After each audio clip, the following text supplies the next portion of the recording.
Well, hi guys, welcome back to another episode of Eek Acres.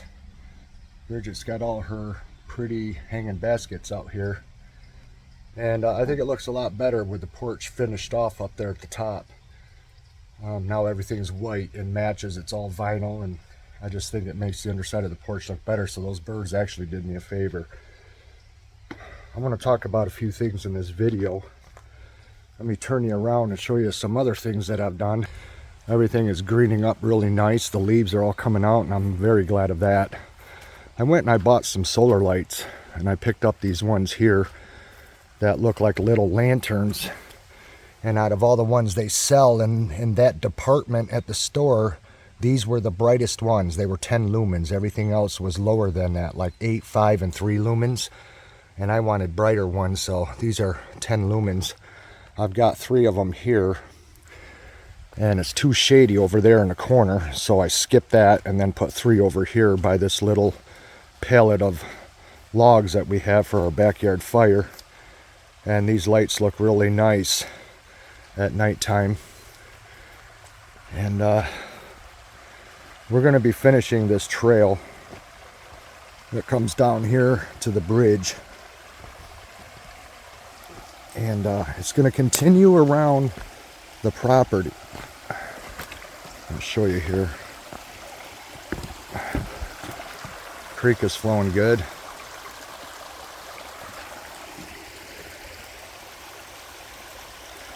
But here at the end of this bridge, you can kind of see how it goes around. There's a big mound there and a mound here, and it goes around that mound, continues way over on the other side. And then our trail is going to continue all up through the woods up there, and it's going to go way up out back, and then there'll be another footbridge we'll cross, and then it'll go up into the woods that are way behind the house, and I'll show you guys that. So let's take a walk here. Also, this patio that I've been laying is going to continue right over into there, that whole area, and then I'm going to put a park bench right there because I got 2 of them in the pole barn that I'm going to be restoring.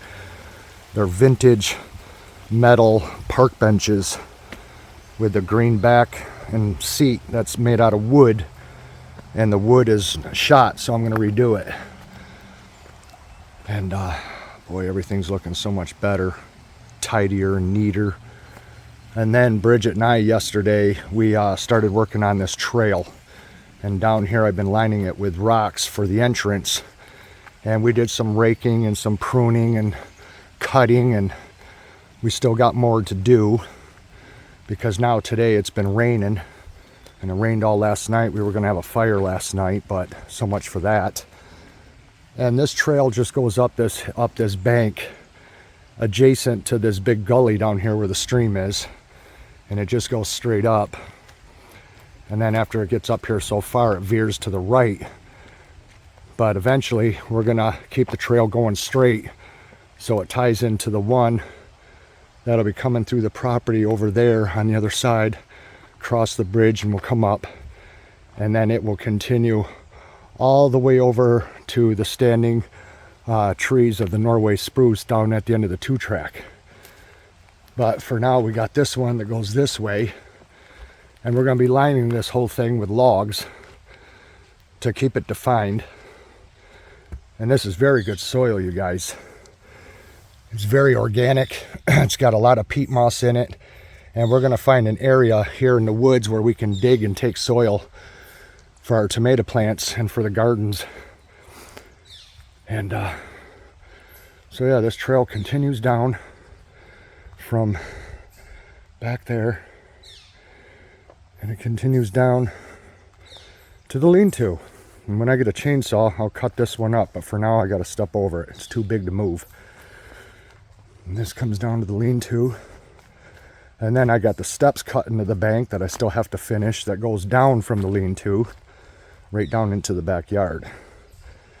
And when I was at Harbor Freight yesterday, I picked up some new cutting blades, so the roofing metal that is in the pole barn over there, I can cut them to length and put the new metal roof on the lean-to.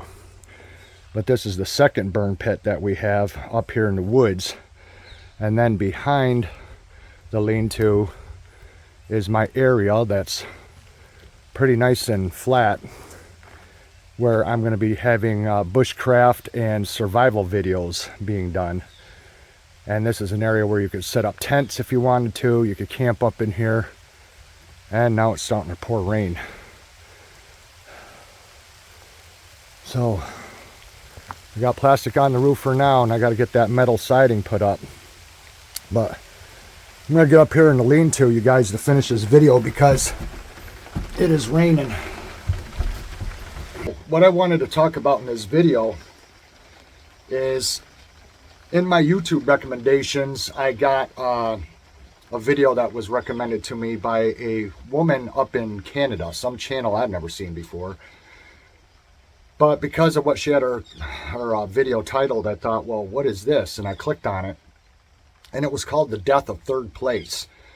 Now, if you guys have been with me long enough, I think it was a couple years ago, I did a video where I talked about the same exact thing that this woman from Canada talks about in her video. And it was titled The Death of Third Place. And I thought, what is that? What it is first place is your home, where you dwell. And second place is your job, where you go to work. And third place is everywhere else outside of home and work. And that is where you go to have fun, where you go to seek entertainment, where you go to have a good time.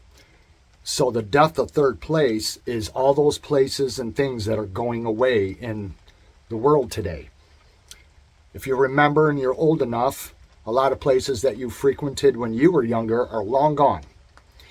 You know, movie theaters, bowling alleys, restaurants, nightclubs, places where you could go and see a concert no longer exist anymore. Bands don't even come around and perform anymore. It's almost impossible to go see a local band anymore. There's nowhere really fun to go anymore. The malls are all dead and dying.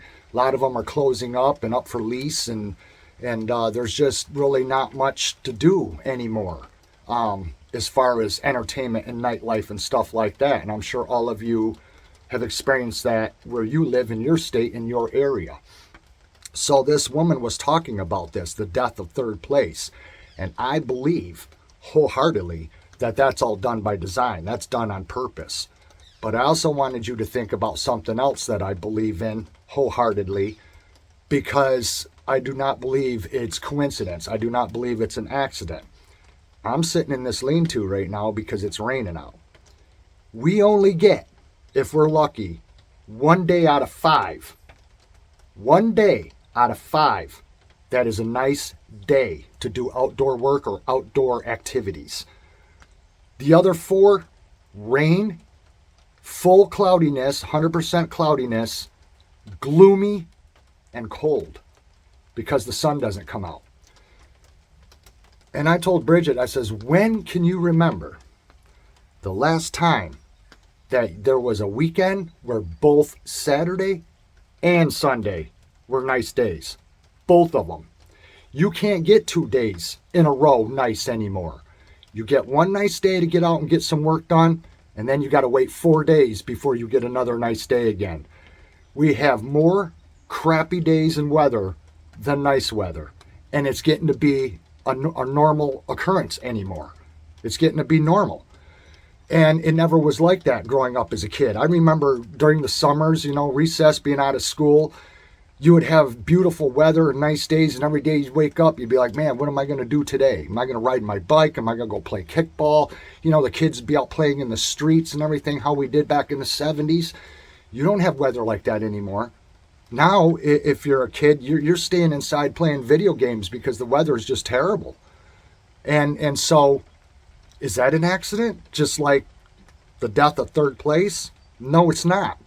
With cloud seeding and weather manipulation and the control of weather, I believe they're doing the same thing. Because think about it.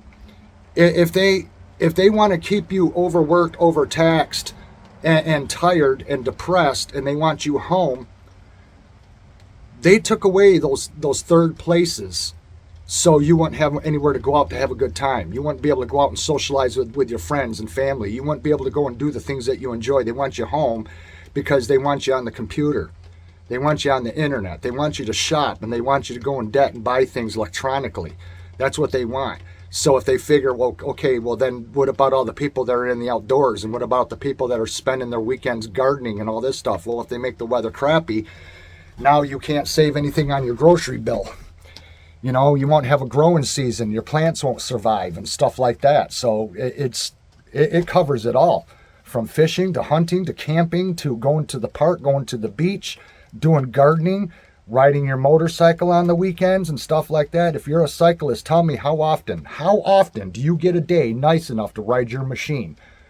Be honest and tell me in the comments down below. I'll bet it's far and few between that you actually get to go out on your motorcycle and ride on a nice day before you got to put that thing back in the garage and wait again. And this is the reason why our winters are getting milder too, because snowmobiling, cross-country skiing, using snowshoes, going ice fishing. I can't tell you when's the last time our lake froze over to where there would be an entire village of ice fishing shacks out on our lake, of people out there ice fishing every weekend.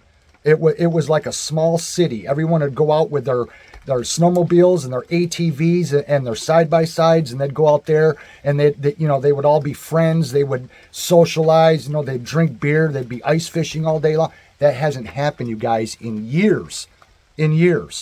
So those people that invested a lot of money into their ice fishing equipment, because it's not cheap, now it just sits in their garage. Their huts, their rods, their buckets, all their supplies just sits in a garage because they can't even go out ice fishing anymore.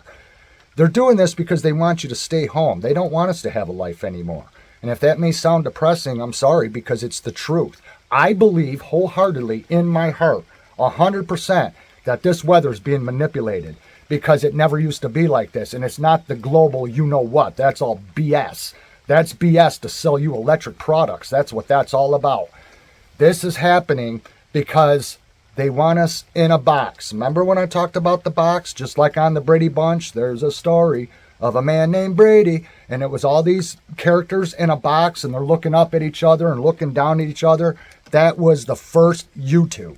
That's what they were showing you, what was coming. They want everybody in a box. You watch everyone's life in a little box in your handheld phone or on a computer. Everything has a frame around it. There's your box, and we're all living in a box. And that's why we only see one another inside a box. And that's why they're doing this, because they don't want you to have a life. They don't want you to go out to dinner. That's why all these prices are going through the roof. They want you to say the hell with it and stay home. They're trying to ruin everything in your life so you stay under the roof of your house and go nowhere and do nothing, because they want to be able to control you. And they can't control you if you're out having a good time camping or hiking or fishing or canoeing or cycling or at the beach or anywhere else. And if people don't believe that, the day will come to where you'll say, you know what? He was right, because I'm noticing it, I'm seeing it, and what he's saying is evident, and I'm not the only one. And that's why she did that video called The Death of Third Place. And boy, that's been going on for a lot of years, you guys. And now it's gotten to the point to where there's really nothing left. So whether you want to believe it or not, this is why you can't get 2 nice days in a row, is because our weather is being screwed with, you guys. All it does is rain. It's cold. You can't grow anything. You can't do any work on anything. It's getting to where all you can do now is just stay indoors all the time. And it's getting to be like this everywhere. And it's getting sickening, you guys. I'm very fed up with it. So let me know what you think in the comments down below, because I believe 100%. I believe as strongly as I believe in God that man is manipulating the weather, because he's got his hand in everything else. Why wouldn't they go after the weather? Because they can really control the masses with weather, because it does dictate on whether you do the things that you plan to do or not. And everybody knows that. And that's a good way for them to control you. So if you wonder why you're having bad weather all the time, and disasters and flooding and landslides and tornadoes and all this stuff, it's not global you know what. It's these storms and stuff are being manipulated and cloud seeded, so they make them more intense, more severe, so there's more problems, because that's how they like to control everything. Man likes to control everything. It's a shame, but that's what I believe is going on, because I got a lot of work to do around here, and I got to wait because I've only had one good day. Now I got to wait through 4 before I get another one, and it's delaying me big time from getting anything done. So all the plans that I have to do this year, now that we finally got some property, it's got to wait, because I can't do the stuff I want to do in the rain. I got a lot of work to get caught up on, and it's not happening, and I just keep getting more and more delayed. Thanks for watching, guys, and we'll see you again in the next one. Bye-bye.